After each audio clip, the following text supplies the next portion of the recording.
एक दिन रसूल दो जहां तशरीफ फरमा थे, सहाबा कराम तशरीफ फरमा थे, तमाम सहाबा की अंजुमन लगी हुई थी। इतने में आका की प्यारी चच्ची तशरीफ लाती है, अर्ज करती है, या रसूल अल्लाह, आज मैंने एक ख्वाब देखा है। आका पूछते हैं, ए मेरी चची जान, आपका ख्वाब क्या है? आपने कौन सा ख्वाब देखा है? चची कहती है, या रसूल अल्लाह, मैंने ये ख्वाब देखा है, आपके जिस्म का एक टुकड़ा कट करके मेरी गोद में आ गया है। मुस्तफा फरमाते हैं, ए मेरी प्यारी चची, यकीनन आपने सच्चा ख्वाब देखा है। अनकरीब मेरी प्यारी बेटी सैयदा फातिमा की गोद में एक चांद सा चेहरा वाला बच्चा तशरीफ लाएगा, जिसका नाम हुसैन होगा। और थोड़े दिनों के बाद सैयदा फातिमा की गोद में इमाम हुसैन तशरीफ लाते हैं और सैयदा फातिमा अपने नाना के चची जान के गोद में लाकर रख देती है। वो ख्वाब पूरा हो जाता है। फिर उनकी सैयदा फातिमा रसूल की बेटी अपने बाबा मोहम्मद रसूलुल्लाह की गोद में इमाम हसन को लाकर के रख देती है। मेरे आका हुसैन को चूमते हैं, कभी पेशानी को चूम रहे हैं, कभी दाहिने रुखसार को चूम रहे हैं, कभी बाएं रुखसार को चूम रहे हैं, कभी लबों को चूम रहे हैं, कभी सीना को चूम रहे हैं, कभी हाथों को चूम रहे हैं, सब चूम रहे हैं। फिर गला को चूम लिया है। सैयदा फातिमा पूछती है, ए बाबा मोहम्मद रसूलुल्लाह, आपकी गोद में हसन भी तशरीफ लाते थे, आप हसन का सीना चूमते थे, आप हसन की पेशानी चूमते थे, आप हसन का हाथ चूमते थे, आप हसन के गाल चूमते थे, आप हसन की आंखों को चूमते थे, लेकिन हसन का गला नहीं चूमते थे। हुसैन को जब आप चूम रहे हैं तो हुसैन का गला क्यों चूम रहे हैं? इतना सुनना था। मुस्तफा की आंखें बरसने लगती है, मुस्तफा की आंख में आंसू आ जाते हैं। सैयदा फातिमा चुप हो जाती है। हो सकता है इसमें कोई राज हो सकता है इसमें कोई अच्छी बात हो सकता है इसमें रोला देने वाली कोई बात हो। अब मैं ज्यादा नहीं पूछूंगी। सैयदा फातिमा चुप हो जाती है। अब एक वक्त वो भी आता है जब हुसैन की उम्र थोड़ी सी बढ़ती है। मुस्तफा मस्जिद नबवी में नमाज पढ़ रहे हैं, सजदे की हालत में मुस्तफा पहुंचे हैं। इमाम हुसैन अपने नाना से खेल रहे हैं। वो खेलने का अंदाज कैसा है? मुस्तफा सजदे में है और इमाम हुसैन आते हैं, अपने नन्हे कदमों से चलकर आते हैं। आने के बाद मुस्तफा के पेट की जानिब से दाखिल होते हैं और निकलकर पुश्त पर सवार होते हैं, फिर पुश्त से उतरते हैं, फिर पेट की जानिब से दाखिल होते हैं और पांव की तरफ से निकल जाते हैं। लेकिन मुस्तफा ने नमाज को नहीं छोड़ा है, मुस्तफा ने सजदे को लंबा कर दिया है। आप भी अपने घर में नमाज पढ़ते होंगे, आप अपने घर में नमाज पढ़ते होंगे। आपका बेटा अगर मुसल्ला पर आ जाता होगा या आपका बेटा आपके आगे आकर खड़ा हो जाता होगा या आपका मुसल्ला समेट देता होगा या फिर आपके बाजू को पकड़कर हिलाता होगा, आपकी बीवी देखती होगी, नमाज के बाद कहती होगी, ए मेरे बच्चे, बाबा नमाज पढ़ रहे हैं, इसके आगे से मत गुजरना। बाबा नमाज जिस वक्त पढ़ते हो उसके दामन को मत पकड़ना। बाबा जिस वक्त नमाज पढ़ते हैं उस वक्त तुम मुसल्ले पर मत खड़ा होना।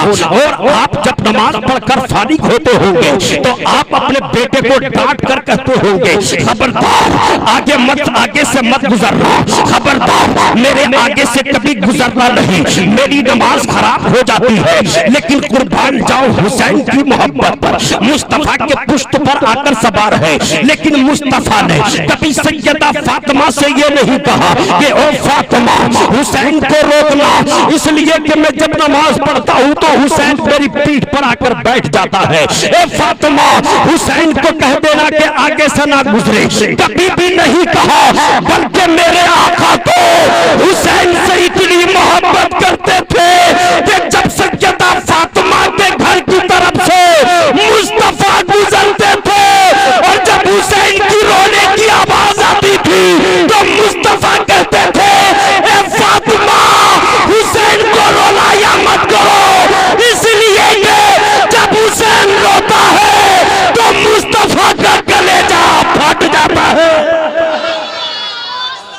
ऐ कोई मजमा में तुम्हें करबला के शहीदों का वास्ता हो, तुम्हें अब्बास अलमदार के कटे हुए बाजू का वास्ता है, तुम्हें नन्हे अली असगर की मासूमियत का वास्ता है। तमामी लोग हाथों को उठाकर कह दो, या रसूल अल्लाह, या हबीब अल्लाह,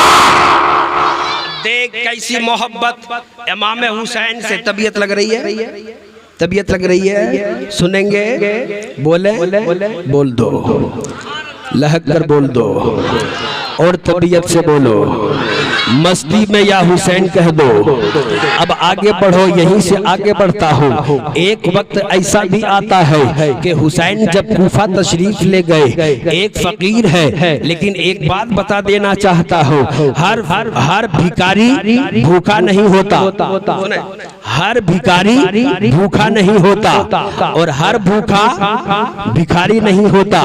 शहरे कूफा में एक भिखारी है, बड़े बड़े मोहल्लात है, बड़े बड़े मकानात है, हर दरवाजे के पास से फकीर गुजर रहा है, वो भिखारी गुजर रहा है, चीख चीख कर कह रहा है, और शहरे कूफा वाले दरवाजा खोल कर देखो, एक फकीर भूख से निढाल है, एक वक्त की रोटी मांग रहा है, बहुत भूख लगी है, एक वक्त की रोटी दे दो। एक कूफा वालों, एक वक्त की रोटी दे दोगे मेरी जिंदगी की सांसें लंबी हो जाएंगी, अगर एक वक्त का खाना दे दोगे तो मेरे बच्चे यतीम होने से बच जाएंगे, अगर एक वक्त की रोटी दे दोगे मेरी बीवी बेवा होने से बच जाएगी, अगर एक वक्त का खाना दे दोगे मेरे बुढ़ापे के माँ बाप, मेरे माँ बाप के बुढ़ापे की लाठी नहीं टूटेगी। वो फकीर चीख रहा है, वो फकीर चिल्ला रहा है कोई जो मुझे खाना दे दे, है कोई जो मुझे रोटी दे दे, है कोई जो मुझे एक वक्त का खाना दे दे। लेकिन वो बड़े बड़े रईस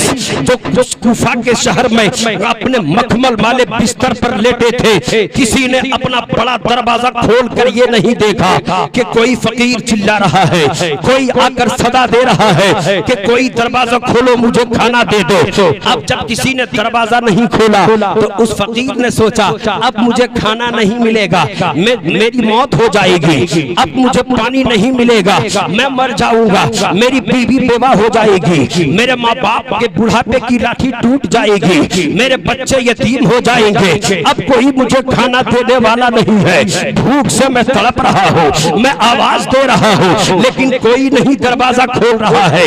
अब वो झुकाता है अपने चेहरे को, मायूस हो जाता है और मायूस होकर खड़ा हो जाता है, अब कोई खाना नहीं देगा। लेकिन जैसे ही उसकी नजर झुकी थी, फिर नजर उठी है तो सामने क्या देखता है, एक छोटी सी झोपड़ी है, उस झोपड़ी में एक बुढ़ा इंसान है, एक बुजुर्ग इंसान है जो मुसल्ले पर बैठ कर कह रहा है अल्लाहू अल्लाहू अल्लाहू, या अल्लाह अल्लाह की सदाएं लगा रहा है। ये फकीर जो भूख के मारे तड़प रहा था, इसकी हसरतें जवाब दे चुकी थी, यह मायूस हो चुका था, अब मैं मर जाऊंगा। फिर से दोबारा इसका हौसला बढ़ता है कि इस झोपड़ी में जो बुजुर्ग है उससे खाना मांग लेंगे, वो खाना दे देगा, मेरे बच्चे यतीम होने से बच जाएंगे, मेरी जिंदगी की सांसें बुलंद हो जाएगी, मैं आगे जिंदगी गुजारने के काबिल हो जाऊंगा, मेरे बच्चे यतीम नहीं होंगे, मेरी बीवी बेवा का लिबास नहीं पहनेगी, मेरे माँ बाप बुढ़ापे की लाठी नहीं टूटेगी। आगे बढ़ा और जाकर के खुद झोपड़ी के पास खड़ा हो गया,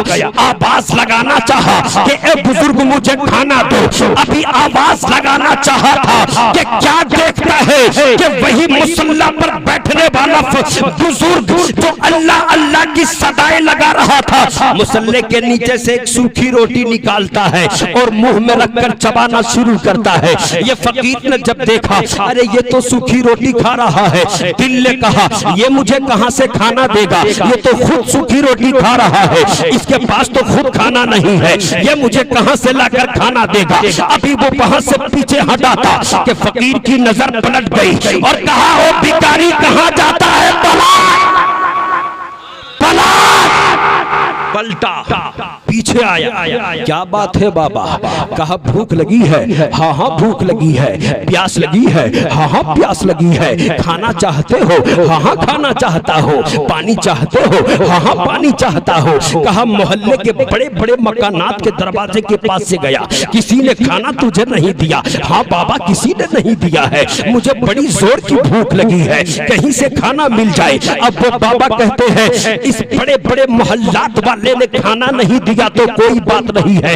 वो देखो जो छोटा सा मकान तुम्हें नजर आ रहा है, उसी मकान के पास चला जा, तुझे खाना मिल जाएगा। वो फकीर कहता है बाबा, जब बड़े बड़े मकानात वाले ने खाना नहीं दिया तो ये छोटा मकान वाला क्या खाना देगा? तो उसी बुजुर्ग ने कहा, ओ भिखारी सुनो, अरे ये छोटा मकान कूफा में तो जरूर है, लेकिन ये कूफा का रहने वाला नहीं है, बल्कि ये मदीने का रहने वाला है।